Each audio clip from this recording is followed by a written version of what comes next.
Vamos então iniciando mais um estudo do nosso livro O Céu e o Inferno. Nós estamos na segunda parte, Exemplos, capítulo 2, Espíritos Felizes. Nós estamos no segundo encontro do estudo da entrevista do Sr. Jobá. Mas eu queria fazer um pequeno retrospecto, porque o Sr. Jobá ele é uma personagem interessante para o nosso estudo, e Kardec ele apresentou o resultado da entrevista, ou das entrevistas que foram realizadas de um modo bastante resumido. Então nós temos aqui no Céu e Inferno 11 perguntas que Kardec fez. Nós estudamos até a 7ª pergunta no encontro anterior, então temos ali mais 3 para estudarmos, e mais ainda um pequeno ditado espontâneo que ele enviou. Mas na Revista Espírita, essa entrevista ela é muito longa.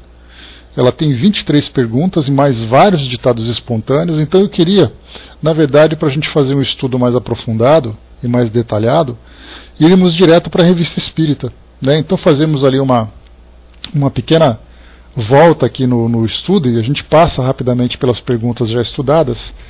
Mas eu queria fazer toda a introdução, né? A introdução, ver a entrevista, ver toda a conversa que Kardec teve, porque o Sr. Jobá ele era uma personagem muito importante para a sociedade, muito ativa também. Nós vamos encontrar a participação dele em várias citações das revistas espíritas, né, da Revista Espírita, e teremos o nome dele citado, por exemplo, participando ativamente das reuniões nos boletins da sociedade. Ele é de Bruxelas, né, ali na Bélgica. Então, comunicações, cartas que ele enviava para Kardec, que essas cartas eram publicadas na revista. Então ele era muito ativo, muito participativo. E depois da sua desencarnação, ele então começou também a se mostrar muito presente nos trabalhos da sociedade, né, pelo menos naquele início, pós a sua desencarnação. Então, antes de nós continuarmos aqui o ponto de onde nós paramos, que já estava quase aqui no final, então eu queria desde o início começar, e já começando aqui por uma passagem muito interessante, que é exatamente na Revista Espírita de dezembro de 1861, nós temos aqui a publicação, a divulgação da morte do Sr. Jobá.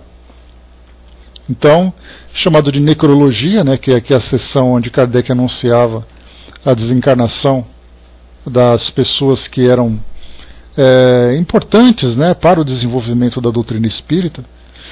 Então aqui anunciou então a morte dele, e diz assim então a revista: o Espiritismo acaba de perder um de seus adeptos mais fervorosos e esclarecidos.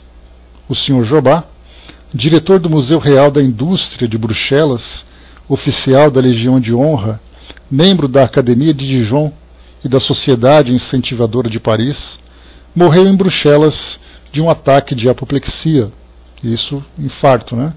Em 27 de outubro de 1861, aos 69 anos de idade. Nasceu em Basset, em 14 de maio de 1792. Tinha sido sucessivamente engenheiro do cadastro, fundador do primeiro estabelecimento de litografia na Bélgica, diretor do Industrial e do Courrier Belge, redator do Boletim da Indústria da Bélgica, da Presse e, ultimamente, do Progresso Internacional. A Sociedade Parisiense de Estudos Espíritas lhe havia conferido o título de presidente honorário. Eis a apreciação que lhe dispensou o jornal Siècle. Espírito original, fecundo, pronto para o paradoxo e para o sistema, o Sr. Jobá prestou reais serviços à tecnologia industrial e à causa, tanto tempo abandonada, da propriedade intelectual, da qual foi defensor obstinado e talvez excessivo. Suas teorias sobre o assunto foram formuladas no seu Monotopole, em 1844. Deve-se a esse polígrafo infatigável uma porção de escritos e brochuras sobre todos os assuntos possíveis, desde o psiquismo oriental até a utilidade dos tolos na ordem social. Deixa ainda contos e fábulas picantes. Entre suas numerosas invenções, figura a engenhosa e econômica lâmpada para um, que figurou na Exposição Universal de Paris em 1855. Kardec agora aqui.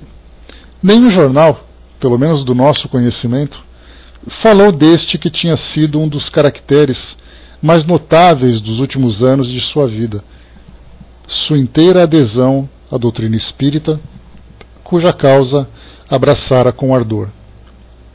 É custoso aos adversários do espiritismo confessar que homens de gênio, que não podem ser taxados de loucura sem que se duvide de sua própria razão, adotem essas ideias novas. Para eles, realmente, é um dos pontos mais embaraçosos, dos quais jamais puderam dar uma explicação satisfatória, a de que a propagação das ideias se faça primeiro e em preferência na classe mais esclarecida da sociedade. Assim, entrincheiram-se por trás desse axioma banal. O gênio é primo irmão da loucura. Alguns chegam mesmo a afirmar de boa fé e sem rir que Sócrates, Platão e todos os filósofos e sábios que professaram ideias semelhantes não passavam de loucos, principalmente Sócrates, com o seu demônio familiar. Com efeito, é possível se ter o senso comum e crer que se tenha um espírito às suas ordens? Assim, o Sr. Jobard não podia achar graça diante desse areópago que se erige em juiz supremo da razão humana, da qual pretende ser o padrão métrico. Foi, disseram-no, para poupar a reputação do Sr. Jobard e em respeito à sua memória, que passaram em silêncio esse pequeno defeito de seu espírito. A obstinação nas ideias falsas jamais foi encarada como prova de bom senso. E, além disso, pequenez, quando se deve ao orgulho, o que é o caso mais comum. O Sr. Jobard provou que era, ao mesmo tempo, homem de senso e de espírito, abjurado sem titubear suas primeiras teorias sobre o espiritismo, quando lhe demonstraram que não estava em erro. Sabe-se que nos primeiros tempos, antes que a experiência tivesse elucidado a questão, surgiram diversos sistemas, cada um explicando à sua maneira esses fenômenos novos. O Sr. Jobard era partidário do sistema da alma coletiva. Segundo tal sistema, só a alma do médium se manifesta, embora se identifique com a de vários outros seres vivos, presentes ou ausentes, de maneira a formar um todo coletivo, reunindo as aptidões, a inteligência e os conhecimentos de cada um. De todos os sistemas criados naquela época, todos ficaram de pé até hoje? Não sabemos se este ainda conta alguns partidários, mas o que é positivo é o que o Sr. Jobard, que o havia preconizado e enaltecido, foi um dos primeiros a abandoná-lo quando apareceu o Livro dos Espíritos, a cuja doutrina se ligou francamente, como o atestam as diversas cartas que dele publicamos. Aqui só um parêntese, né? Bom dia, pessoal que chegou. Só um parêntese, esse sistema de alma coletiva é mais ou menos a ideia do panteísmo, né? Em que o médium manifesta as ideias que ele percebe desse todo universal. E o Sr. Jobard, que era então um dos defensores dessa ideia, acabou abandonando a partir do momento em que ele teve contato com o Livro dos Espíritos. Diz aqui Kardec ainda: sobretudo a doutrina da reencarnação o tinha ferido como um rasgo de luz. Dizia-nos ele um dia: se tanto patinei no labirinto dos sistemas filosóficos, é que me faltava uma bússola. Só encontrava caminhos sem saída, que não levavam a nada. Nenhum me dava uma solução decisiva dos mais importantes problemas. Por mais quebrasse a cabeça, sentia que me faltava uma chave para chegar à verdade. Pois bem, essa chave está na reencarnação, que explica tudo de maneira tão lógica, tão conforme a justiça de Deus, que nos dizemos naturalmente: sim, é preciso que seja assim. Aqui rapidamente também lembrando, é que a reencarnação, como é colocado para nós, ela é de fato uma chave que vai abrir ali as portas de diversos problemas que se encontram truncados até hoje. Falar, por exemplo, sobre o sofrimento, falar sobre as tendências, falar sobre a genialidade, falar sobre diversos dessas questões, diversos temas dentro dessas questões que simplesmente não se tem resposta. Afirmam-se simplesmente, é assim porque Deus quer. É assim porque talvez existe uma falha na natureza. E aí então a reencarnação vem como uma chave fundamental que esclarece todas essas questões. Né, André? Kardec diz aqui, depois da sua morte, terá o Sr. Jobá menosprezado certas teorias científicas que sustentara durante a vida? Disso falaremos no próximo número, no qual publicaremos as conversas que com ele mantivemos. Digamos por ora que ele se mostrou prontamente desprendido e que a perturbação durou muito pouco tempo. Como todos os espíritas que o precederam, confirma em todos os pontos o que nos foi dito do mundo dos espíritos, ali se encontrando muito melhor que na terra, na qual, não obstante, deixa pesares sinceros em todos quantos puderam apreciar seu eminente saber, sua benevolência e sua afabilidade. Não era um desses cientistas ciumentos que barram o caminho aos novatos, cujo mérito lhe faz sombra. Todos esses, ao contrário, aos quais estendeu a mão e abriu caminho, bastariam para lhe formar um belo cortejo. Em suma, o Sr. Jobá era um homem de progresso, trabalhador infatigável e partidário de todas as ideias nobres, generosas e próprias a fazer avançar a humanidade. Se sua perda é lamentável para o espiritismo, não é menos para as artes e a indústria que inscreverão seu nome em seus anais. Então esse aqui foi o obituário necrológico, né, que Kardec publicou na Revista Espírita para anunciar então a desencarnação do Sr. Jobá. Olá, Brás. Aqui então, agora entrando na Revista Espírita de 62, precisamente aqui no mês de abril, se eu não me engano, março de 62, nós tivemos aqui então naquela sessão conhecida da Revista Espírita, Conversas de Além-Túmulo.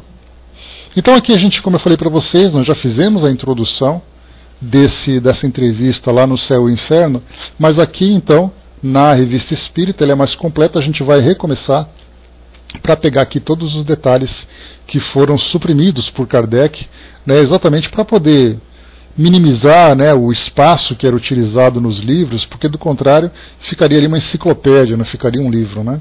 Então Kardec fez ali um resumo, tirando aquilo que era o mais importante, publicou na revista, publicou lá no Céu e Inferno, mas aqui a gente vai pegar todos os detalhes dessa conversa. Vamos lá então. Depois de sua morte, o Sr. Jobá comunicou-se várias vezes na sociedade, em sessões a que diz assistir quase sempre. Antes de as publicar, preferimos esperar ter uma série de manifestações, formando um conjunto que permitisse melhor apreciá-las. Tínhamos a intenção de o evocar na sessão de 8 de novembro, quando, informado do nosso desejo, manifestou-se espontaneamente. Então aqui já dá para nós uma ideia, né, que Kardec então esperou várias publicações, várias entrevistas e vários comunicados espontâneos que ele também apresentou. Depois ele publicou na revista. E daqui da revista então deu uma enxugada e colocou lá apenas 11 questões de tudo aquilo que foi conversado. Então começou no dia 8 de novembro de 61 com a médium Senhora Costel. Esse então foi um ditado espontâneo. Eis-me aqui, eu que ides evocar e quero manifestar-me primeiramente por este médium, que em vão solicitei até agora. Antes de mais, quero contar minhas impressões no momento da separação de minha alma. Senti um abalo estranho, De repente lembrei-me do meu nascimento, de minha juventude, de minha idade madura. Toda a minha vida delineou-se claramente em minha memória. Experimentava um piedoso desejo de encontrar-me nas regiões reveladas por nossa querida crença. Depois, todo esse tumulto se acalmou. Eu estava livre e meu corpo jazia inerte. Ah, meus caros amigos, que encanto desvencilhar-se do peso do corpo. Que deleite abarcar o espaço. Contudo, não imagineis que de repente me tenha tornado um eleito do Senhor. Não, estou entre os espíritos que, tendo aprendido pouco, devem ainda muito aprender. Não demorei a me lembrar de vós, meus irmãos no exílio, e eu vos asseguro toda a minha simpatia. Todos os meus votos vos envolveram. Tive logo o poder de me comunicar, e o teria feito por este médium, que teme ser enganada, mas que ela sossegue, pois nós a amamos. Aqui um comentário interessante, né? Bom dia, Zé. Um comentário muito interessante, que a médium, então, trabalhando na sociedade, quando percebeu a presença do Sr. Jobá querendo se comunicar, ela resistiu, acreditando que ela estava sendo ali manipulada por algum tipo de espírito. Então a médium, né, não tendo ali a certeza, imaginando que era um espírito ali, um espírito que atuava naquele campo da fascinação, né, da zombaria e tudo mais, acabou então criando essa resistência. E depois dele, de muita insistência, então, acabou se comunicando. Quereis saber quais os espíritos que me receberam? Quais as minhas impressões? Meus amigos, foram todos os que nós evocamos, todos os irmãos que compartilharam dos nossos trabalhos. Vi o esplendor, mas não posso descrever. Apliquei-me em distinguir o que era verdadeiro nas comunicações, pronto a retificar todas as asserções errôneas. Enfim, pronto para ser o cavaleiro da verdade no outro mundo, como o fui no vosso. Assim, conversaremos muito, e isso não passa de um preâmbulo para mostrar ao caro médium meu desejo de ser evocado por ela, e a vós minha boa vontade para responder às perguntas que ireis me dirigir. Jobá.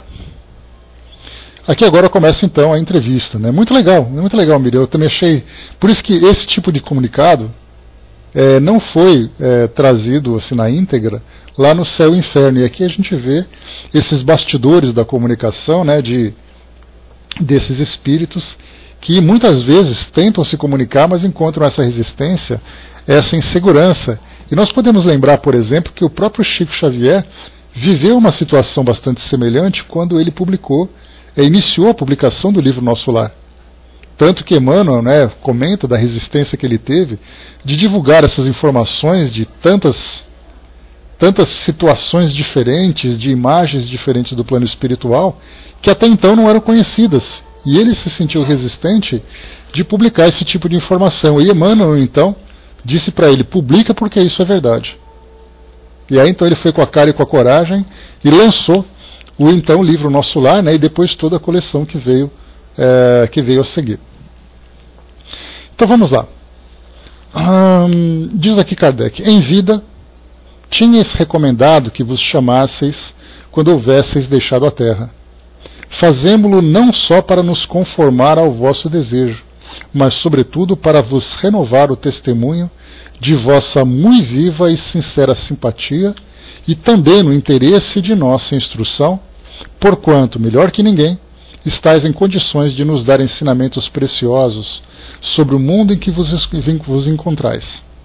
Assim, ficaremos felizes se vos dignardes responder às nossas perguntas.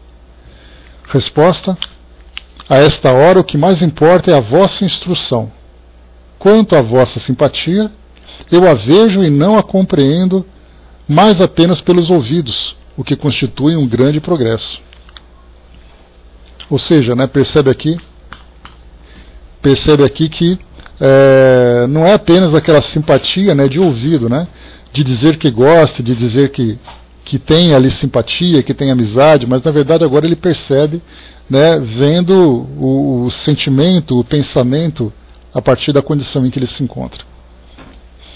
Para fixar nossas ideias e não falar vagamente, assim como para a instrução das pessoas estranhas à sociedade e presentes à sessão, perguntaremos antes de mais em que lugar estáis aqui e como nós vos veríamos se o pudéssemos. A resposta: estou perto do médium. Ver-me-íeis com a aparência do Jobá, que se assentava à vossa mesa, porque os vossos olhos mortais, não descerrados, só podem ver os espíritos sob sua aparência mortal. A menina colocou, né, percebemos o respeito com o espírito, pedindo com muita educação, sem forçar o diálogo. Porque tem aquela ideia de muitas vezes os médiums se colocarem naquela posição de arrogância, de intimarem os espíritos a responderem suas questões. E Kardec, conhecendo exatamente a personalidade dos espíritos e a liberdade que eles têm de participar ou não, de responder ou não a algum tipo de solicitação e questionamento, então ele trata, né, exatamente primeiro com o respeito que o próprio amigo já tinha dentro das suas relações, e depois respeitando exatamente a condição do espírito. Então essa é um dos ensinamentos importantes que Kardec deixa para aqueles que trabalham em reuniões mediúnicas. 3. Teríeis a possibilidade de vos tornar visível para nós? Em caso contrário, o que se opõe a isso? Resposta: a disposição que vos é inteiramente pessoal. Um médium vidente me veria, os outros não me percebem. Então, na verdade, ele dizia aqui somente a limitação do próprio encarnado que impediria, né, de ver o espírito ali próximo. A gente já viu também essa questão anteriormente. Este lugar é o que ocupáveis em vida, quando assistieis às nossas sessões e que vos tínhamos reservado. Aqueles, pois, que vos viram, devem imaginar que vos veem tal qual éreis então. Se aí não estáis com o corpo material, estáis com o corpo fluídico, que tem a mesma forma. Se não vos vemos com os olhos do corpo, vemos com os do pensamento. Se não vos podeis comunicar pela palavra, podeis fazê-lo pela escrita com a ajuda de um intérprete. Portanto, nossas relações convosco não estão interrompidas pela vossa morte, e podemos conversar convosco tão fácil e completamente como outrora. É assim que são as coisas? A resposta: sim, e o sabeis há muito tempo. Muitas vezes ocuparei este lugar, mesmo sem o perceberdes, porquanto o meu espírito habitará em vós. Bom dia, fraterna. Pergunta: não faz muito tempo estáveis sentado nesse mesmo lugar. As condições em que agora estáis vos parecem estranhas? Que efeito essa mudança produziu em vós? Elas não me parecem estranhas, pois não senti perturbação, e meu espírito desencarnado desfruta de uma clareza que não deixa na sombra nenhuma das questões que encara. Pergunta: recordai-vos de haver estado nas mesmas condições antes da vossa última existência e encontrais algo mudado? Aqui ele já começa a lembrar de reencarnações passadas. Lembro-me de minhas existências anteriores e acho que estou melhorado. Veja e assimilo o que percebo. Vejo e assimilo o que percebo. Quando de minhas precedentes encarnações, espírito perturbado, só divisava lacunas terrestres. Aqui a gente lembrou, né, no encontro anterior, que ele faz referência das encarnações anteriores por não ter conhecimento, por não ter lucidez, por não ter o desprendimento das questões relacionadas ao mundo físico. Ele via ali, após a desencarnação, flashes da sua vida como encarnado, aqueles eventos que eram mais importantes, aqueles eventos que eram destaque positivamente ou negativamente, mas ele não tinha a capacidade de ter ali uma visão abrangente, uma visão completa daquilo que ele viveu, diferentemente do que agora, porque ele se comunica como se fosse alguma coisa, como se fosse a coisa mais natural, dando continuidade àquilo que ele vivia na encarnação anterior. Então a gente percebe que após a desencarnação, ele continua falando com as pessoas com naturalidade, conversa sobre os temas, traz esclarecimentos sobre tudo aquilo que ele já compreendia quando estudava a doutrina espírita. Então, em encarnações anteriores, ele poderia falar de situações do seu cotidiano, mas sem manter essa linha de raciocínio lógica e clara que ele mantém agora. Isso mostra exatamente a evolução moral e, por consequência, a sua espiritualização. Então é importante a gente perceber que muitas vezes espíritos desencarnam sem terem muita consciência das coisas. Após conversar com eles, perguntar alguma coisa, eles falam assim de um modo muito vago aquele ponto ou outro que é perguntado, porque se não perguntar, o espírito simplesmente não se recorda. Esse estado de perturbação embaralha. Então o espírito lúcido tem essa visão clara. O espírito em condição mais perturbada, ele tem esses flashes, vislumbrando apenas algumas passagens da sua vida terrena. Lembrai-vos da vossa penúltima existência, da que precedeu o Sr. Jobá? Importante Kardec colocar isso, porque quando ele fala precedeu o Sr. Jobá, isso porque na encarnação penúltima, na anterior a essa última, ele não tinha esse nome. Então Kardec chamou de precedeu o Sr. Jobá, fazendo uma referência a essa personalidade que ele assumiu nessa última encarnação. Então seria perguntar para Miriam, por exemplo, Miriam, você se lembra daquela pessoa que foi antes da Miriam? Exatamente porque se lembra então de outras personalidades. Né, Miriam? Resposta. Em minha penúltima existência, fui um operário mecânico, atormentado pela miséria e pelo desejo de aperfeiçoar o meu trabalho. Como Jobá, realizei os sonhos do pobre operário e louvo a Deus por sua bondade infinita, ao fazer germinar a planta cuja semente havia depositado em meu cérebro. Aqui já faz uma separação entre um espírito com dificuldades, atormentado pela miséria, um operário, e nessa ele era um engenheiro. Então nós percebemos assim que o espírito teve o merecimento de, numa encarnação seguinte, ter oportunidades de evoluir socialmente, evoluir materialmente e poder ali ter um campo de ação. Então isso não foi simplesmente um presente, mas foi uma conquista que o espírito teve, porque apesar da miséria que ele viveu numa encarnação anterior, ele manteve ali toda a sua dignidade. Então a gente percebe que as provas vão surgindo e o espírito que supera essas provas tem conquistas como consequências naturais em existências futuras, que foi o que aconteceu com ele.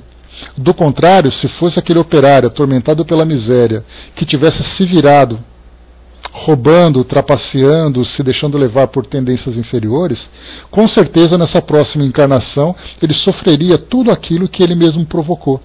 As sementes negativas que foram plantadas germinariam na existência anterior, na existência futura. Nesse caso, para ele ter tido as oportunidades que teve, o intelecto, valores, percebe-se então que as sementes que foram plantadas eram boas sementes. E por isso ele coloca, como Jobá, realizei os sonhos do pobre operário e louvo a Deus por sua bondade infinita ao fazer germinar a planta cuja semente havia depositado em meu cérebro. Depois nós tivemos aqui uma outra evocação, agora no dia 11 de novembro. Aqui anteriormente nós tivemos a primeira comunicação no dia 8 de novembro. 3 dias depois, então, vem uma próxima comunicação. Aqui a gente já entra agora no tema novo, porque o que foi lido até agora já tinha sido lido, pelo menos nas entrevistas, nas perguntas que foram colocadas, lá no Céu e Inferno. Agora a gente já entra em perguntas novas. Lembrando mais uma vez que no Céu e Inferno vai até a 11ª pergunta. Aqui vai até a 24ª, além das outras comunicações. Então vamos lá. 11 de novembro, sessão particular. Médium Senhora Costel. Então não era uma sessão pública realizada lá na sociedade. Era uma reunião restrita. Foi feita a evocação. Ele responde: estou aqui encantado por ter oportunidade de te falar, ao médium e a vós também. Percebe-nos que tendes um fraco pelo médium. Kardec fez observação pela afinidade, né, com que esse espírito tem com essa médium. A resposta: não me censureis, porque foi preciso que me tornasse espírito para o testemunhar. Já vos comunicasse alhures, ou seja, em outros lugares, pouco me comuniquei. Em muitos lugares um espírito toma o meu nome. Algumas vezes eu estava perto dele, mas não podia manifestar-me diretamente. Minha morte é tão recente que ainda sofro certas influências terrestres. É preciso uma simpatia perfeita, a fim de que eu possa exprimir o pensamento. Em pouco tempo agirei indistintamente. Não o posso ainda, repito. Quando morre um homem um pouco conhecido, chamam-no de todos os lados. Milhares de espíritos se apressam em revestir-se de sua individualidade. Foi o que me aconteceu em muitas circunstâncias. Asseguro-vos que logo depois da libertação, poucos espíritos podem comunicar-se, mesmo por um médium de sua preferência. Aqui a importância dessa informação, de que espíritos de diversas categorias, principalmente aqueles mais inferiores, pretendem se comunicar assumindo o nome daquele que desencarnou. Aí nós podemos lembrar, por exemplo, como o Chico Xavier. Quando ele desencarnou, a história que nós tivemos, né, as divulgações de várias psicografias atribuídas a ele. E como foi colocado aqui, pouquíssimos espíritos se comunicam após a desencarnação, logo após a desencarnação, e ainda assim com muito cuidado. Então, para aqueles que trabalham no campo da mediunidade de comunicação, é importante sempre ter esse cuidado de ajustar o trabalho para a identificação do médium, do espírito, né? Depois aqui, vossas ideias se modificaram um pouco de sexta-feira para cá, isso nesses últimos 3 dias, né? São absolutamente as mesmas de sexta-feira. Pouco me ocupei das questões puramente intelectuais, no sentido em que as tomais. Como poderia eu, deslumbrado, arrastado pelo maravilhoso espetáculo que me cerca? O mais poderoso laço do Espiritismo, que vós homens não podeis conceber, só pode atrair meu ser para a terra, que abandono não com alegria, pois seria uma impiedade, mas com profundo reconhecimento pela libertação. Vede os espíritos que aqui estão conosco? Vejo principalmente Lázaro e Erasto. Depois, mais afastado, o espírito de verdade, planando no espaço. Mais adiante, uma multidão de espíritos amigos que vos cercam, presunçosos e benevolentes. Sede felizes, amigos, porque as boas influências vos disputam às calamidades do erro. Então, simplesmente Lázaro e Erasto ao lado do Sr. Jobá, e ao longe ele vislumbrava ali o espírito verdade, planando no espaço. Simplesmente assim. Ainda uma pergunta por obséquio. Conheceis as causas de vossa morte? Não me faleis disso ainda. Observação. A senhora Costel diz ter recebido uma comunicação em sua casa, pela qual lhe anunciavam que o Sr. Jobá tinha morrido, porque queria ultrapassar o limite atualmente fixado ao espiritismo. Assim, sua partida teria sido precipitada por esse motivo. Cheguei a comentar com vocês várias vezes sobre essa questão. Sobre a programação reencarnatória. Da programação reencarnatória, nós temos ali alguns prazos que são estendidos a título de moratória, quando um espírito precisa continuar aqui encarnado por um tempo para cumprir algum tipo de compromisso. Nós já tivemos, por exemplo, uma senhora que desencarnou e precisava estar próxima do neto, se eu não me engano. E aí então esse neto precisava dessa companhia mais presente para orientá-lo. Então, através das preces e tudo mais, ela pediu para que ela tivesse ali uma reencarnação estendida. E assim ela teve. E depois da sua desencarnação ela percebeu que em determinado momento ela deveria ter reencarnado ter desencarnado, desculpem, não desencarnou e foi informado a ela então que ela teve o seu pedido concedido. Se eu não me engano, esse pedido foi feito numa época em que ela começava a sentir uma doença. E aí então essa doença foi curada, ela continuou cuidando do neto, e depois então no momento certo ela desencarnou. Então ela recebeu essa moratória para poder continuar. Nesse caso, o senhor Jobá, ele teve a sua desencarnação antecipada. Olha que situação curiosa. Vamos ler mais uma vez aqui para poder reforçar essa ideia. A senhora Costel diz ter recebido uma comunicação em sua casa, pela qual lhe anunciaram que o senhor Jobá tinha morrido porque queria ultrapassar o limite atualmente fixado ao espiritismo. Assim, sua partida teria sido precipitada por esse motivo. Pessoalmente, o Sr. Jobá ainda não se explicou a respeito. Várias outras comunicações parecem corroborar a opinião acima, mas o que ressalta de certos fatos é uma espécie de mistério sobre as causas de sua morte precipitada, que, conforme dizem, será explicada mais tarde. Então, ele queria ultrapassar a barreira do espiritismo, fazendo com que a doutrina espírita começasse então a divulgar informações sem que as bases estivessem devidamente construídas. Imaginar, por exemplo, vamos trazer aqui uma situação em que a doutrina espírita começa a ser fundamentada falando sobre a imortalidade da alma, a continuidade da existência do espírito no mundo espiritual, o estado moral em que o espírito se encontra, e de repente começamos a publicar um livro como Nosso Lar, trazendo imagens do mundo espiritual que a sociedade, as pessoas que estavam se envolvendo com a doutrina espírita não estavam ainda preparadas para esse tipo de informação.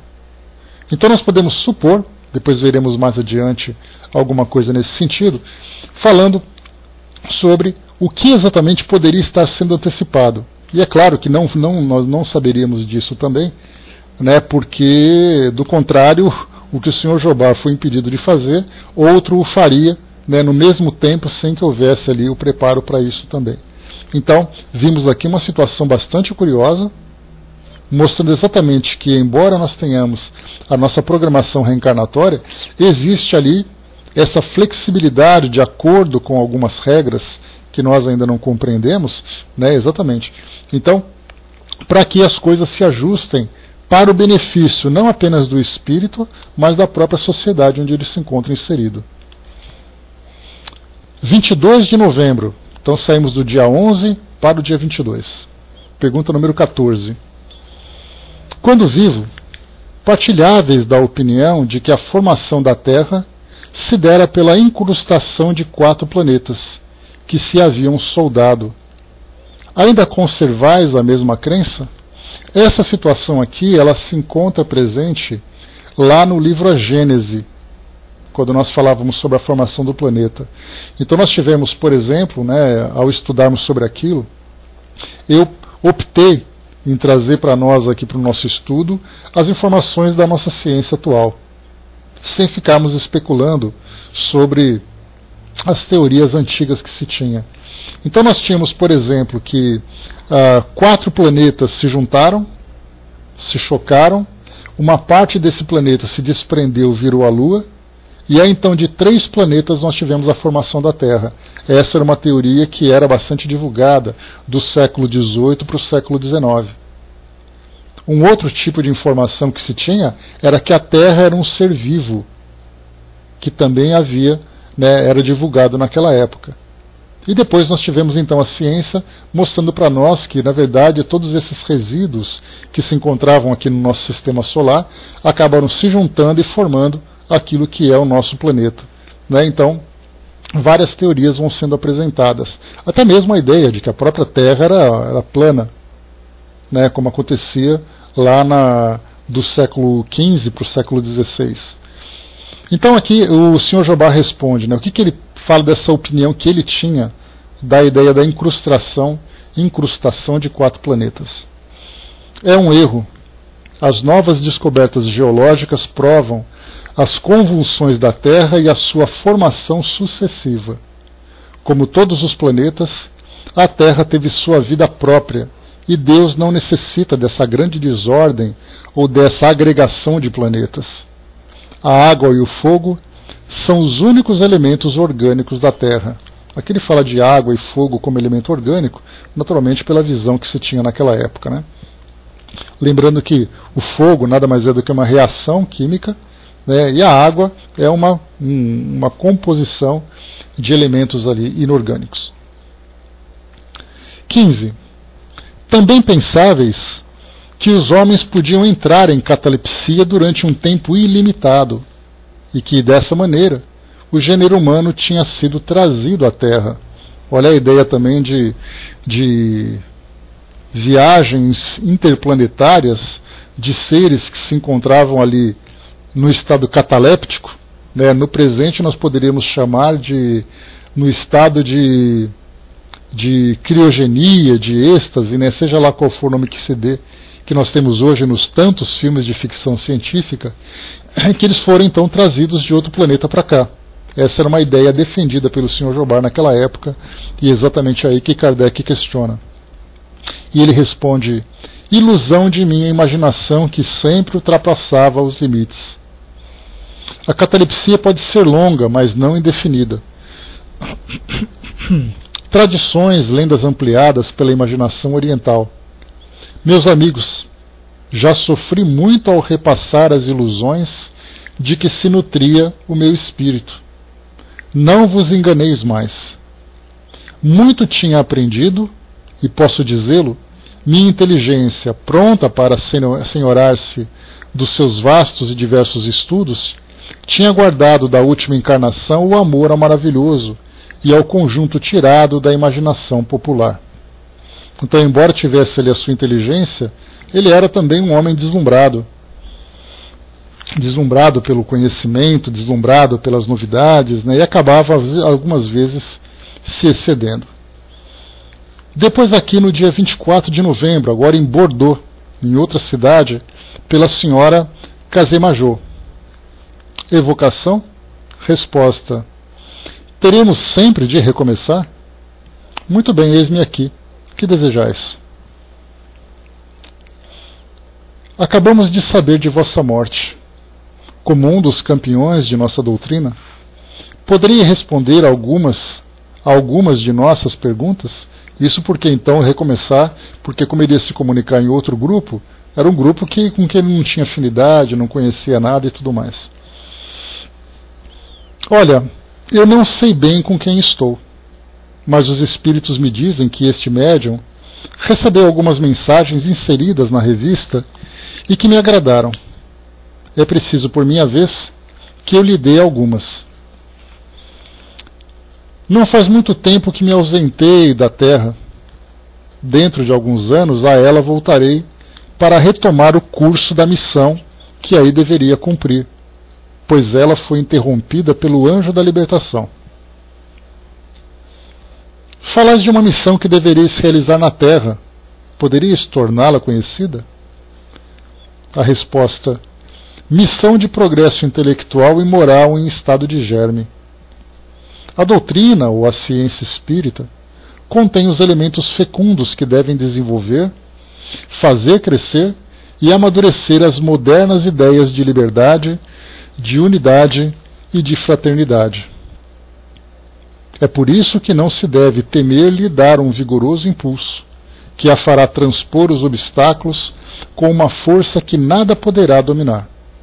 Aqui a gente já entra um pouco no campo da história e da filosofia, porque a partir daquilo que foi apresentado pela Revolução Francesa, como consequência do pensamento iluminista, que teve ali como seu lema, né, igualdade, liberdade e fraternidade, nós teríamos uma mudança significativa na própria história do planeta.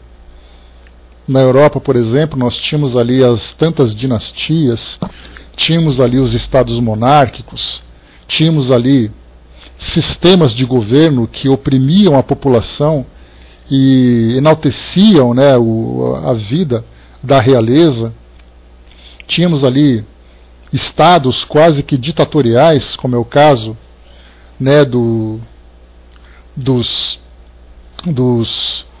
governos absolutistas. E aí, então, a partir da Revolução Francesa, mesmo tendo ali a participação de Napoleão Bonaparte, nós tivemos, a partir das cartas, dos documentos publicados naquela época, uma transformação significativa no mundo ocidental. Como, por exemplo, praticamente todas as nações das Américas se tornaram independentes a partir dos ideais iluministas.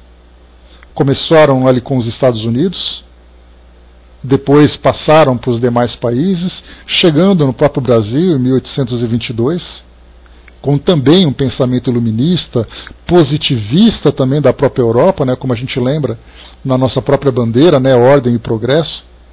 Então, todas essas mudanças começaram a partir da mudança filosófica, da mudança do pensamento daquela sociedade. Então é isso que o Dr. Jobar fala para nós aqui. O Sr. Jobar, ele diz assim, então, de novo: a doutrina ou a ciência espírita... Só um instantinho que eu me perdi aqui. Calma lá, só um pouquinho. Aqui. A doutrina ou a ciência espírita contém os elementos fecundos que devem desenvolver, fazer crescer e amadurecer as modernas ideias de liberdade, de unidade e de fraternidade. Então ele fala aqui da filosofia. É por isso que não se deve temer-lhe dar um vigoroso impulso, que a fará transpor os obstáculos com uma força que nada poderá dominar. Então, quando nós pegamos o Livro dos Espíritos, lá na terceira parte das leis morais, nós estudamos sobre a lei do progresso, sobre a lei do amor, justiça e caridade, sobre tantas outras leis que mostram que a doutrina espírita estava não apenas atenta a essas mudanças, como trazia também a sua colaboração. O Braz colocou aqui, né, tem dia que penso que a escravidão na Europa foi a mais humilhante do mundo, né? Foi libertação mais cedo. Eu acho que o Brasil, tudo que a gente pensa hoje, quando dá essa olhada para o passado e começa a observar esses fatos, eu não sei se vocês se lembram. Bom dia, pessoal que chegou. Há bastante tempo eu comentei com vocês uma dessas ideias que acabaram passando aqui pela minha cabeça, que se por acaso nós tivéssemos a oportunidade de conhecer a história de um outro planeta, desses mundos habitados que os espíritos falam para nós, qual seria a história desse planeta? Então é obviamente que nós não teríamos as mesmas personalidades, mas inevitavelmente nós partiríamos desde aqueles homens primitivos na pré-história, porque faz parte do início dessa evolução, da evolução biológica e também da evolução espiritual dos seres em mundos primitivos. Passaríamos pela formação dos primeiros estados, quando os homens começavam a se organizar. Passaríamos pelas guerras, o que é inevitável, dado o instinto primitivo do ser humano. Passaríamos pela escravidão, que é a subjugação do homem pelo homem, também baseando nesse sentimento primitivo do egoísmo. Teríamos as descobertas científicas, as crenças religiosas, porque o homem começaria então a aflorar na sua mente a sua relação com Deus e criaria métodos para fortalecer essa relação. Então nós percebemos que tudo aquilo que o nosso planeta passou, tirando ali as particularidades, né, de locais, datas, personagens, todos os demais planetas poderiam passar pela mesma situação. Então a escravidão fazia parte da história do mundo, né? E lamentavelmente, quando se trata especificamente da escravidão, o Brasil é colocado como o país mais escravagista da história da humanidade.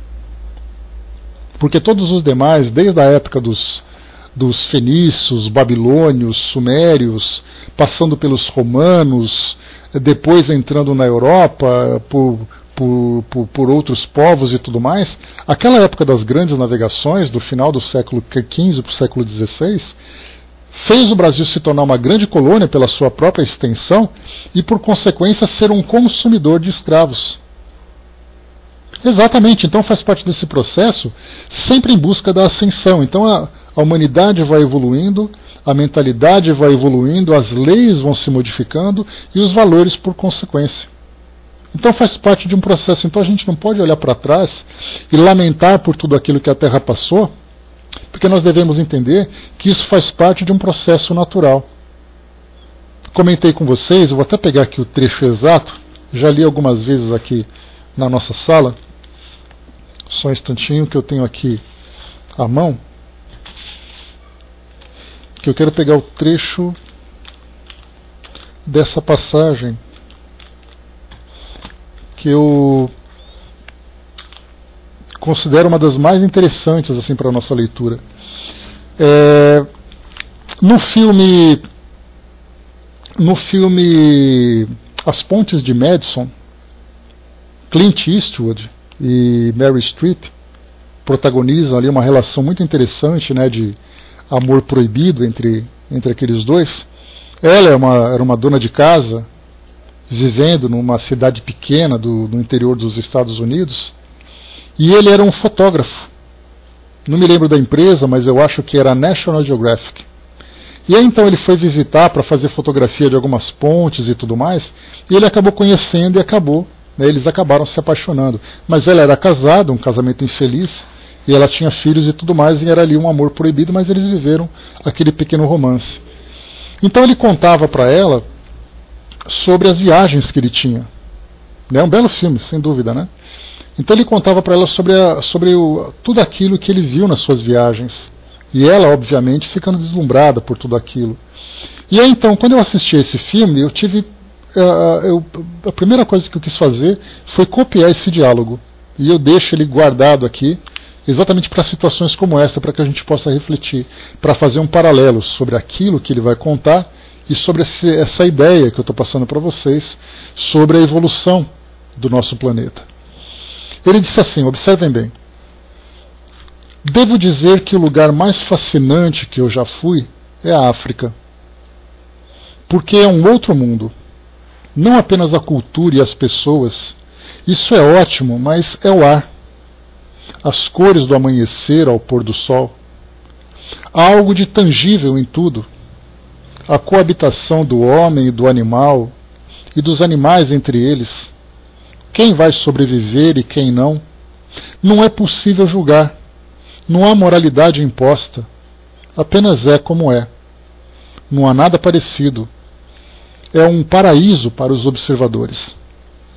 Então esse trecho mostra para nós assim, que na África, quando você faz, por exemplo, quando a gente assiste a esses documentários, a esses filmes que mostram essas expedições, esses safaris, não safaris de caça, né, mas apenas de visitação, a gente observa, por exemplo, nos campos, os animais carnívoros como predadores e os animais herbívoros, de um modo geral, como sendo ali a caça. Então você olha um leão perseguindo uma leoa, né, porque os leões são preguiçosos, né, mas uma leoa perseguindo uma gazela, e aquela gazela fugindo desesperada, e de repente ela é atacada, ela é destroçada, e depois ela serve de alimento.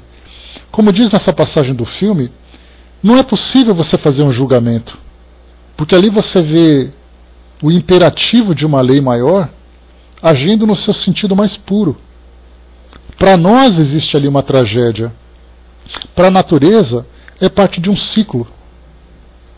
É um controle da natureza em que nós temos ali os carnívoros limitando a ação dos herbívoros, ao mesmo tempo os carnívoros evoluindo. Então, quando nós falamos da história da humanidade, nós não podemos condenar a humanidade por tudo aquilo que nós vivemos, porque cada um desses passos fizeram parte da evolução da nossa personalidade. Então, escravidão, guerras, descobertas, tragédias, pragas, tudo isso faz parte desse ciclo evolutivo. E se hoje nós estamos aqui, com todo esse aprendizado, com essa bagagem, com essa capacidade analítica que nós temos hoje, foi graças a essa história que nós tivemos anteriormente. E nós podemos ter certeza que todos os mundos primitivos passaram por esses mesmos processos. com nomes diferentes, com histórias diferentes, mas com os mesmos eventos. Tudo faz parte desse processo natural. Pois é, Brás, isso também, essas mudanças climáticas fazem parte também dessa modernidade. Mas é aquela coisa, né? Tudo que você desarruma, você vai ter que arrumar depois. Então, né, estamos ali aprendendo com essas experiências e teremos que aprender também com os próprios erros. Então, muito bem. Aqui então o Sr. Jobar falava para nós sobre a contribuição da doutrina espírita nessas ideias modernas de liberdade, de unidade e de fraternidade. Pergunta para ele então, marchando mais rápido que o tempo, não é de temer prejudicar a doutrina? Aqui ela faz uma pergunta relacionada exatamente à questão que Kardec colocou, dele ter uma desencarnação antecipada pelo fato de estar ali trazendo ideias que estavam além da doutrina espírita. E a pergunta que foi feita, marchando mais rápido que o tempo, não é de temer prejudicar a doutrina? Olha que pergunta relacionada com aquele fato. A resposta, derrubaria os adversários. Vossa lentidão lhes deixa ganhar terreno. Não gosto do passo vagaroso e pesado da tartaruga. Prefiro o voo audacioso do rei dos ares. Então olha só que ele mantém a mesma ideia de querer fazer com que as coisas caminhem mais rápido do que elas devem caminhar. E aí então a gente vai perceber tudo aquilo. E Kardec já coloca aqui uma observação. Isso é um erro. Os partidários do Espiritismo ganham terreno diariamente, enquanto seus adversários o perdem. O Sr. Jobar é sempre entusiasta. Não compreende que, com prudência, se alcança o objetivo com mais segurança, ao passo que nos arriscamos a comprometer a sua causa quando nos atiramos violentamente contra os obstáculos. Olha essa pergunta agora, importantíssima. Então, como explicar os desígnios de Deus em vos arrancando da terra de maneira tão súbita, se tinha em vós o instrumento necessário à marcha rápida da humanidade para o progresso moral e intelectual? A resposta, que alavanca seria uma parte dos espíritas com minhas ideias. Mas não, o medo os paralisa. Podeis nos explicar os desígnios de Deus, vos chamando antes do término de vossa missão? Não me aborreci. Vejo e compreendo para estar mais forte quando soar a hora da luta. Redobrarei de fervor e zelo pela nobre e santa causa da humanidade. Uma só existência não é suficiente para ver realizar-se a crise que deve transformar a sociedade, e muitos dentre vós, que preparais os caminhos, revivereis depois de algum tempo para ajudar novamente a santa e bendita. Creio que já vos disse o bastante por essa noite, mas estou à vossa disposição. Voltareis, porque sois bom e fervoroso adepto. Adeus. Nesta noite quero assistir à sessão do nosso caro mestre Allan Kardec. Não respondestes à pergunta sobre os desígnios de Deus, vos chamando antes do término de vossa missão. Ele responde, somos instrumentos adequados para ajudar seus desígnios. Ele nos dobra a sua vontade e nos põe novamente em cena quando julga útil. Submetamo-nos, pois, aos seus desígnios, sem procurar aprofundá-los, porque ninguém tem o direito de rasgar o véu que oculta aos espíritos os decretos imutáveis. Adeus. Esse diálogo aqui, ele mostra uma situação bastante peculiar dentro da doutrina espírita, que é muitas vezes queremos antecipar aquilo que deve seguir um curso natural. Nós podemos ter uma ideia, por exemplo, do desperdício que seria da doutrina espírita se por acaso ela tivesse sido preparada ou publicada, apresentada da forma como ela foi por Kardec, se ela tivesse sido feita antes um século, por exemplo, quando a Inquisição estava ali presente, quando o medo tomava conta da mentalidade das pessoas, quando as crenças religiosas eram muito mais fortes do que a própria ciência. E aí então a doutrina espírita veio exatamente no momento que ela tinha que vir, quando o pensamento iluminista, o pensamento positivista já estava presente na sociedade europeia, dando oportunidade de analisar racionalmente aqueles eventos que eram então registrados com a manifestação dos espíritos. Tudo veio no momento certo. Se por acaso nós temos ali uma antecipação, quebrando essa sequência natural, há então essa intervenção. E aqui nós vimos a antecipação de uma pessoa que era espírita fervoroso, mas por ser empolgado demais estava atrapalhando o trabalho. Algo muito curioso para nós. A Miriam colocou, como muitas ideias novas, que são trazidas e que podem até ter algo verdadeiro, mas que ainda não passaram pelo controle universal das ideias e já são apresentadas como definitivas, Aí dizem que o espiritismo está ultrapassado, Na verdade ele estava querendo atropelar, não estava querendo ultrapassar, Então não estava ficando ultrapassado, Então, exatamente nessa situação que nós vimos aqui agora, o cuidado para que tudo viesse da forma correta. O Brás colocou, tudo tem a hora certa, o iluminismo foi o caminho. Dizem que Napoleão Bonaparte teve a sua contribuição. Sim, Brás, o que eu li, o que nós lemos de Humberto de Campos, ele comenta exatamente sobre a preparação também de Napoleão Bonaparte, junto com Allan Kardec, para que todos fizessem parte desse conjunto, desse grupo de espíritos que trariam então essas ideias novas. Mas o que nós lemos também, isso não tem uma comprovação, um controle universal disso, são detalhes que os espíritos trazem para nós, que embora Napoleão tivesse se comprometido com o trabalho de preparar o pensamento europeu para a chegada da doutrina espírita, mudando ali sistemas de governo, dando liberdade às pessoas e tudo mais, ele acabou fracassando numa parte da sua missão, que foi exatamente controlar as suas ambições. A guerra que aconteceu naquela época acabou sendo provocada exatamente por causa das suas ambições.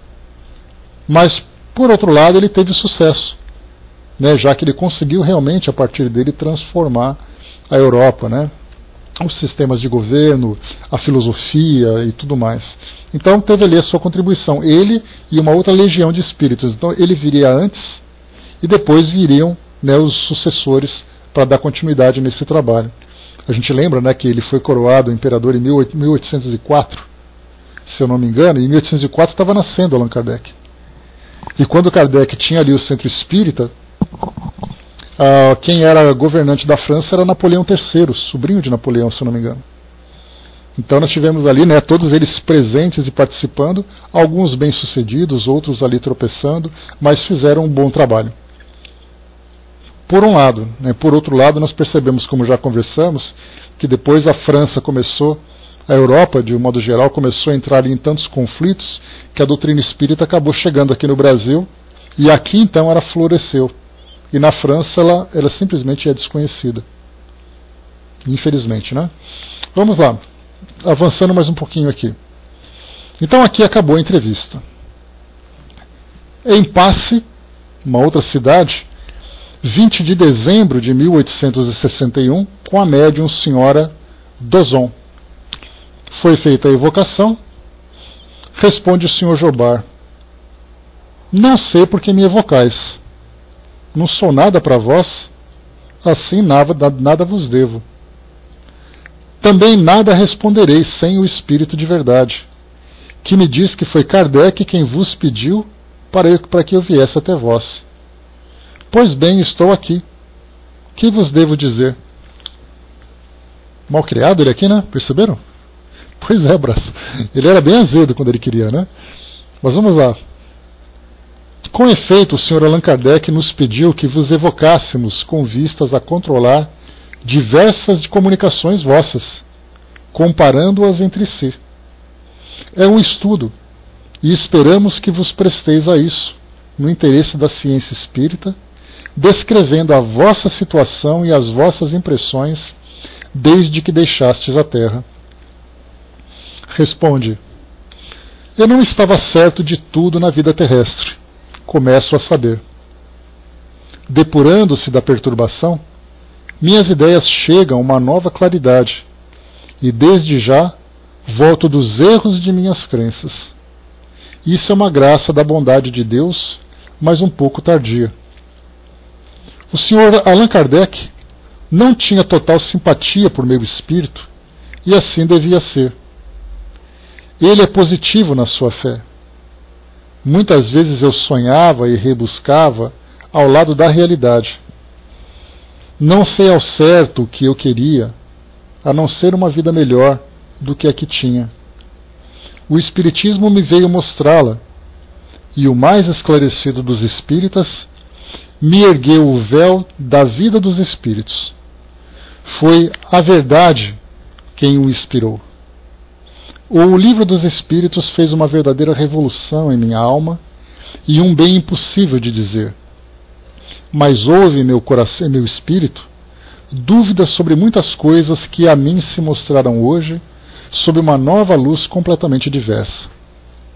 Já vos dissera no começo dessa comunicação, desembaraçando-se da perturbação, o Espírito mostra-me o que eu não via. O Espírito se afasta, seu desprendimento ainda não é total. Entretanto, já se comunicou várias vezes. Mas, coisa bizarra talvez para vós, é a mudança que se faz aos olhos dos evocadores nas comunicações do Espírito Jobbar. E aqui então, trouxe para nós aqui a resposta, tal, beleza. Depois aqui. Em seguida, o mesmo médium recebeu a comunicação espontânea. Aqui agora, essa aqui é uma mensagem simplesmente do Espírito Verdade, que, conforme Kardec já apresentou para nós, é o próprio Jesus. Jobbar era um espírito pesquisador, querendo subir, sempre subir. As ideias espíritas pareciam-lhe um panorama por demais acanhado. Jobbar representava o espírito de curiosidade, queria saber, sempre saber. Essa necessidade, essa sede o impeliram a pesquisas que excediam os limites daquilo que Deus quer que saibais. Não tentei, pois, arrancar o véu que cobre os mistérios do seu poder. Jobbar empunhou o arco e foi fulminado. Isto é um ensinamento. Buscai o sol, mas não sejais audaciosos a ponto de o fixar, pois ficareis cegos. Deus não vos dá bastante, enviando os espíritos? Deixai, pois, à morte o poder que Deus lhe concedeu, o de erguer o véu a quem o merece. Não podereis olhar a Deus, sol dos céus, sem serdes enceguecidos, nem fulminados pelo poder que vos diz: não vades mais longe, eis o que devo vos dizer. Resposta, então, do Espírito Verdade. Depois, aqui um pouco mais abaixo, no dia 3 de janeiro de 62, com a senhora Costel lá na Sociedade, tem uma nota colocada aqui então por Kardec. O Sr. Jobbar manifestou-se várias vezes em casa do Sr. e da Sra. P., membros da Sociedade. Uma vez, e sem que tivessem pensado nele, ele se mostrou espontaneamente a uma sonâmbula, que o descreveu de maneira muito exata e disse seu nome, embora jamais o tivesse conhecido.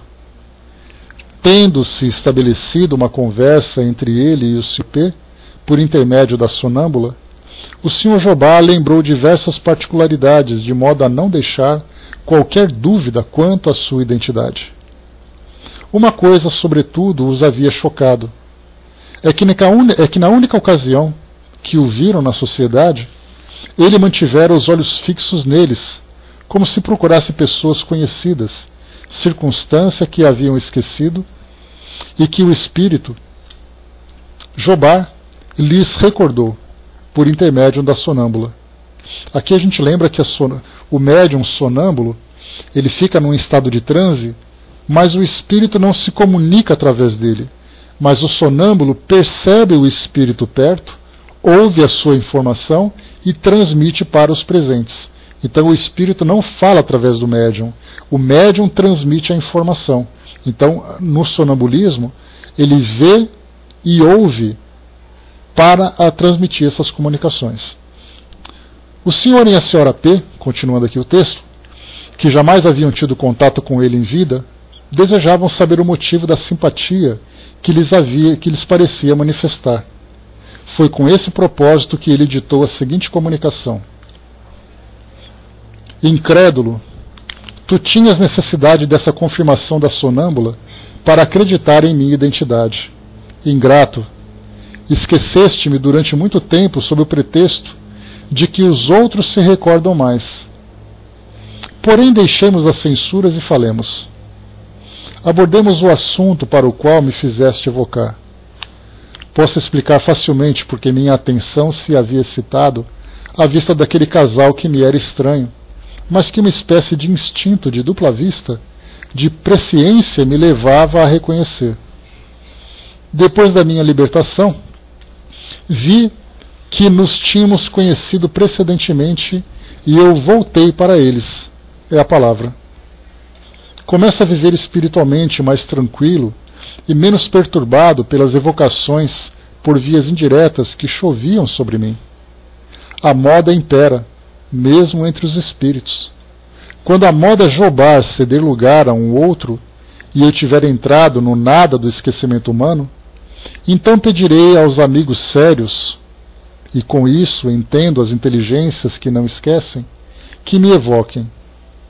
Então, aprofundaremos questões tratadas muito superficialmente, e o vosso jobar completamente transfigurado vos poderá ser útil o que ele deseja de todo coração. Ao médium, Sra. Costel, ele diz ainda: volto, deseja saber por que manifesto preferência por ti? Quando eu era mecânico, tu eras poeta, e eu te conheci no hospital onde morreste, senhora. Então aqui o que nós vimos nessa comunicação foi exatamente ali a preocupação que o espírito tem com essa quantidade de evocações que acontecem.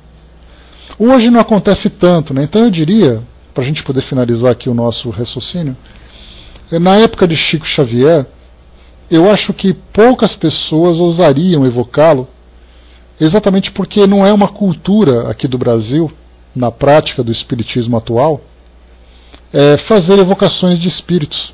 Beleza, André? Fazer evocações de espíritos. Mas naquela época, todo mundo fazia evocações. Evocações de conhecidos, de desconhecidos. E o Sr. Jobá, como sendo muito conhecido pela doutrina, ele era então evocado por diversos grupos. E aí então ele dizia evocações que choviam sobre mim. Então dá para a gente lembrar aqui uma situação interessante do espírito ouvindo as evocações o tempo todo, pessoas chamando para que ele falasse. E ele então escolhia aonde ele queria participar ou não. E isso acabava atrapalhando as evocações que poderiam ser chamadas de evocações sérias, para fins de estudo e desenvolvimento, e não apenas para satisfação de curiosidade. E aqui então, para a gente poder finalizar, deixa eu ver aqui o tamanho que falta. Então temos mais algumas comunicações aqui ainda. A gente vai depois continuar. Paramos aqui então, nessa passagem da Revista Espírita, de março de 1862. Nós estamos agora aqui na comunicação que foi dada em Montreal, no Canadá, no dia 19 de novembro de 1861, aqui na minha Revista Espírita, na versão digital, na página número 118. Então esse vai ser o tema que nós vamos dar continuidade no nosso próximo encontro na quinta-feira. Tá? Então o que deu para perceber aqui, de mais interessante para nós, foram exatamente, inicialmente, a condição do espírito, que apresentou ali a sua lucidez na chegada, né, ao plano espiritual, mas ainda trazendo as dificuldades da sua personalidade. era uma pessoa de bem, mas, como foi colocado pelo Espírito Verdade aqui para nós, ele era um curioso. Queria saber sempre mais do que era possível, do que era necessário. Gilda, eu estou na Revista Espírita, mês de março de 1862. Eu estou aqui na página 100